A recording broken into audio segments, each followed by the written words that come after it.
में भी वह किस वर्तमान को जी रहा था, ये ध्यान देने वाली बात है। वर्तमान को देख कर के वह पूर्व की बातों को याद कर रहा था, ठीक है। वह वर्तमान में कहाँ जिया, वर्तमान को देखा, केवल वर्तमान को देखा और भूतकाल में जो उसके साथ घटित हुआ था उसको याद कर लिया ना, कि ये मेरे ससुर हैं, ये भीष्म पितामह मुझे गोद में बैठा करके खिलाते थे, ये मेरे मामा हैं, मेरे ससुर हैं, मेरे ये हैं, मेरे वो हैं, मैं ये रिलेशन में हैं। वह द्रौपदी के वर्तमान में जो घटना द्रौपदी के साथ घटी थी, वनवास जो हुआ था, उसको तो भूल गया था। जो युद्ध हो रही थी जिसके लिए, वह राज्य पे लाके खड़ा कर दे रहा है ना। अब यहाँ पे अर्जुन को तो प्रतिशोध किसका लेना चाहिए। मर्यादा की बात तो अर्जुन करता था, परंतु जब द्रौपदी का चीरहरण हो रहा था तो वो मर्यादा कहाँ गई उसकी। यहाँ पे इसमें बहुत ज्ञान की बात किया है कि मर्यादाएं होनी चाहिए, कुल होना चाहिए। अरे जिस कुल की तुम बात करते हो, जिस मर्यादा की बात करते हो, जिस परिवार की तुम बात करते हो, वही परिवार जो है और वही कुल जो है जिस समय द्रौपदी का चीरहरण हो रहा था तो कहाँ था। इसको अज्ञानता नहीं कहेंगे क्या। अज्ञानता ही तो कहा जाएगा ना, कि उस समय तुम्हारी चेतना कहाँ गई थी भाई।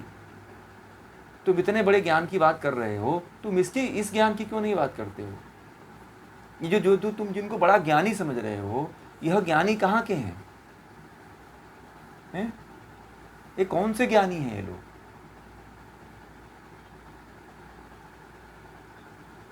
बात है, सही है, जुए में कोई हार गया तो आप ही के परिवार के लोग थे ना। ये बताइए, जुआ भी क्या जुआ इस तरह का खेला जाना चाहिए कि किसी स्त्री को भी कोई वस्तु समझ लिया जाए।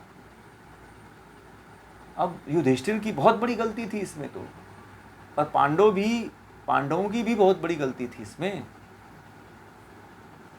पांडवों की भी बहुत बड़ी गलती थी, क्योंकि वह भी जो है जुआ खेलते थे, उनको भी नहीं खेलना चाहिए था।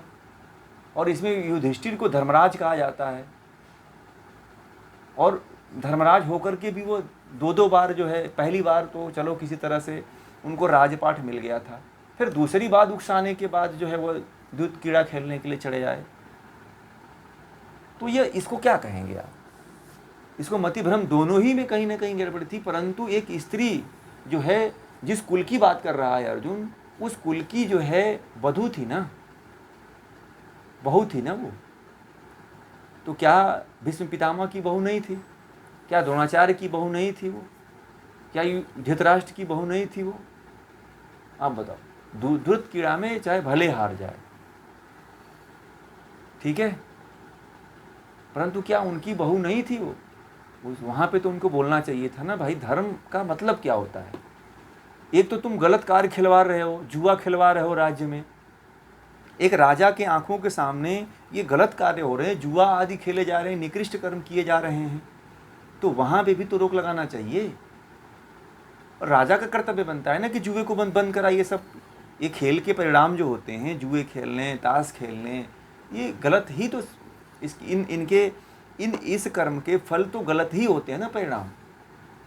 तो राजा को वहां पे रोकना चाहिए था ना।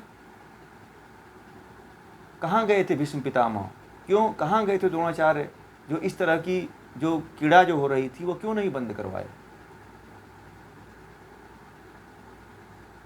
दोषी तो सभी हैं इसमें,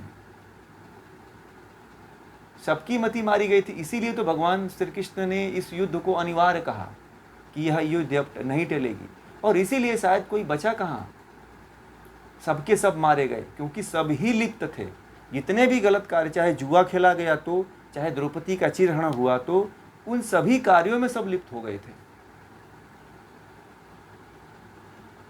और पांडवों को तो बार बार उकसाया जाता था। जब इंद्रप्रस्थ जब राज्य बन गया तो उस राज्य को देख करके दुर्योधन के अंदर जो है जलन हुआ करती थी, और उस जलन के कारण जो है अपने धृतराष्ट्र से कहलवा करके जो है युधिष्ठिर को बुलवाया था दूध कीड़ा खेलने के लिए।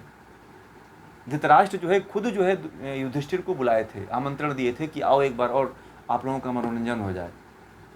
तो राजा जब अंधा है, जिस देश का राजा ही अंधा हो और दूध कीड़ा के लिए आमंत्रित करे, तो जब बड़ा व्यक्ति जब राजा होकर के धृतराष्ट्र जो है युधिष्ठिर को आमंत्रित कर रहे हैं, भाई वो तो अपना राजपाट अच्छी तरह से भोग रहे थे।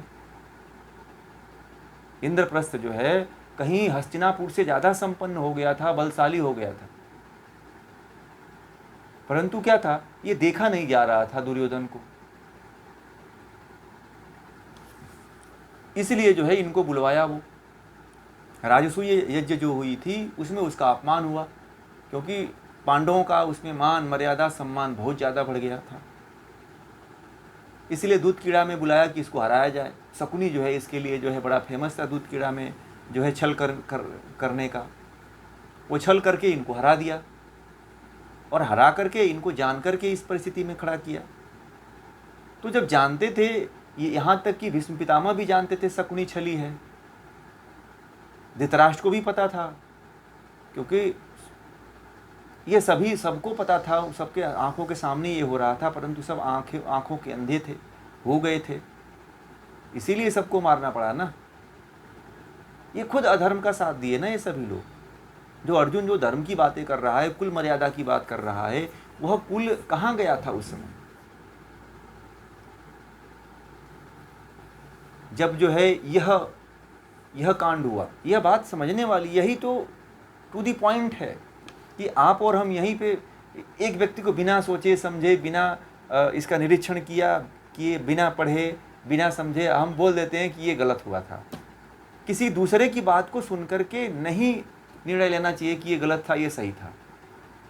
वहाँ पे आप पहले जानिए, समझिए, उसको पढ़िए, कहीं सुनिए, तो आप उसके बारे में बोलना शुरू करिए। एक स्त्री जो है चिल्ला रही थी भरी सभा में, इसके पास दौड़ रही थी, उसके पास दौड़ रही थी, उस समय कहाँ गए थे बताइए? आज के इतिहास में कभी ऐसा हुआ है? आज तो ऐसा इतिहास में कहीं आज के युग में ऐसा कभी नहीं हो रहा है। ऐसी घटना उस समय तो द्वापर युग था, तो द्वापर युग में जब ऐसी घटना घटित हो रही है कि किसी का चीरहरण किया जा रहा है, किसी का वस्त्र उतारा जा रहा है, तो उस समय क्या बीता होगा उस स्त्री पे?